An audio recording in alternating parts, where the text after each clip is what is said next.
Hello，大家好，我今日呢條片想同大家分享下我嘅 Bullet Journal。首先，我會講下點解我中意 Bullet Journal， 我用嘅材料同埋工具，中意嘅版面，同埋設計每月主題嘅 idea。我中意 Bullet Journal 係因為佢令我更 organized 同埋 productive。雖然有好多電子產品都有相似嘅功效啦，但係我個人更加中意手寫嘅感覺。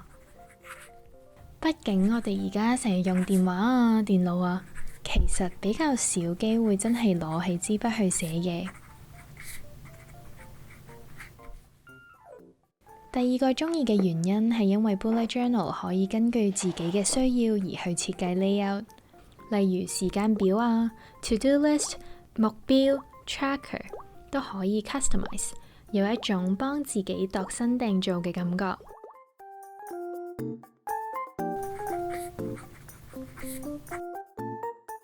首先需要一本有格仔紋嘅簿，格仔會幫你喺畫 layout 同埋寫 notes 嘅時候更加容易對位。市面上格仔簿嘅格仔多數係一點點或者一條條線組成嘅，而且比較淺色，唔似以前小學嗰啲數學簿咁。我自己常用嘅 journal 有兩款，第一款係 Muji 嘅 A5 方格筆記簿，佢價錢相對平，而且細細本方便攜帶，好適合學生。我自己返學嘅時候，通常一個 Sam 一本。第二款係傳統嘅 journal， 佢比較厚身同埋多啲頁數，啱寫一年或者更加長嘅 project。紙質比 Muji 厚，寫完唔驚啲字透到去第二頁。筆嗰方面，我主要係用黑色筆。其實黑色筆就冇咩特別要求嘅，我自己中意用 Sakura Pigma Micron， 佢比較適合愛嚟畫插畫。我唔想淨係得黑色咁寡嘅時候，我會用一支金色嘅 Sharpie 嚟做少少點綴。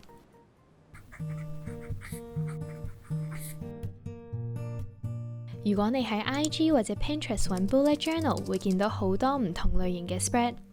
咁我好快咁分享一下我自己中意嘅版面啦。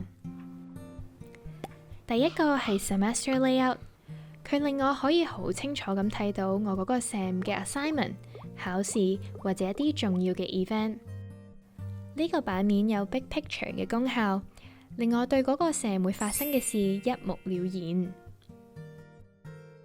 第二個係 Weekly Spread， 寫一個禮拜嘅版面，佢主要有分打橫或者打直嘅 spread。打橫嘅版面可以寫多啲 point form， 甚至係寫嗰日點樣分配時間；而打直嘅版面可以一個 point form 寫長啲，寫多啲嘅 detail。第三個係 tracker， 睇住你嘅進度，可以 track 習慣、workout、瞓覺嘅時候，或者好似我之前做嘅 Quarantine 100Day Challenge。必須講，睇到 tracker 一格格被填滿嘅時候，真係好有滿足感。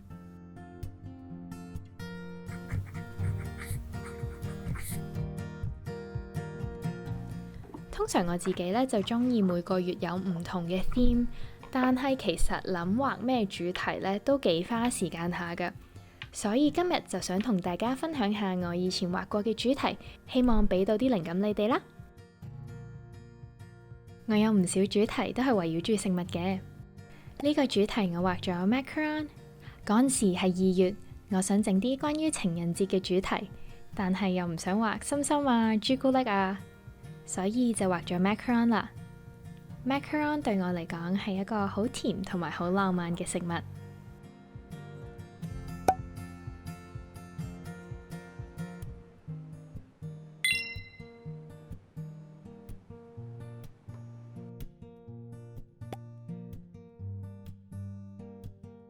其實我自己唔係話好好杯麵，但係有一個 exception 就係我好中意一隻叫做 Chili Tomato 嘅杯麵。好可惜嘅就係佢比較難買啦，我每一次都要好珍惜咁食佢，所以就畫咗呢個做主題啦。我自己幾中意隔個做少少嘅 variation，睇落去會有啲變化。所以你可以睇到個杯面開口呢係左右左右咁樣嘅。今次我就加咗星期幾同埋日期喺裏邊。同屋企人去日本嘅時候，我哋都幾中意買佢嘅碗同埋筷子，所以就 set 咗呢個主題啦。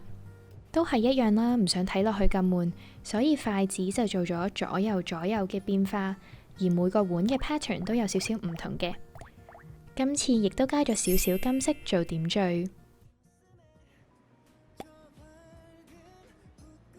呢個月嘅主題我畫咗北斗七星同埋星座。當時嘅靈感係嚟自於我好中意嘅男團出咗一首歌，係關於北斗七星嘅。呢個其實係我初期畫 bullet journal 嘅時候，所以你睇到係比較亂嘅，線條粗度一樣啦，又冇鮮明嘅 contrast， 所以睇落去好似爭少少嘢咁。呢個月嘅主題係指南針，又係 inspired by News 嘅歌。嗰陣時其實係9月開學嘅時間啦，新嘅開始，我希望有指南針可以帶我去啱嘅方向咁。今次嘅指南針每個都有唔同嘅造型，而支針慢慢喐，指住唔同嘅方向。新年啦，所以就畫咗煙花，而裏邊呢就畫咗 champagne。